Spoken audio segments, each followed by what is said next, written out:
Assalamualaikum adik-adik.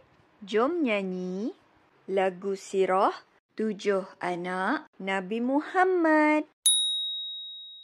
Anak-anak Nabi ada 7 orang, 3 lelaki, 4 perempuan, iaitu Qasim, Abdullah, Ibrahim, Zainab, Ruqayyah, Ummu Kalsum, Fatimah. 6 anak Nabi dari rahim Khadijah. Hanya Ibrahim dari rahim Maria, Siti Khadijah dan Maria Al-Qibtiyah, ibu kepada anak-anak Nabi.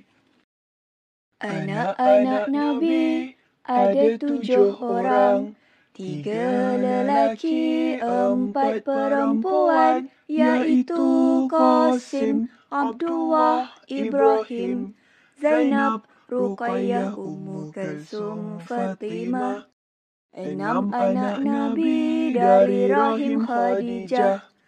Hanya Ibrahim dari rahim Maria, Siti Khadijah dan Maria Al-Qibtiyah, ibu kepada anak-anak Nabi. Anak-anak Nabi ada 7 orang, 3 lelaki, 4 perempuan, iaitu Qasim, Abdullah, Ibrahim, Zainab, Ruqayyah, Ummu Kalsum, Fatimah. 6 anak Nabi dari rahim Khadijah. Hanya Ibrahim dari rahim Maria, Siti Khadijah dan Maria Al-Qibtiyah, ibu kepada anak-anak Nabi.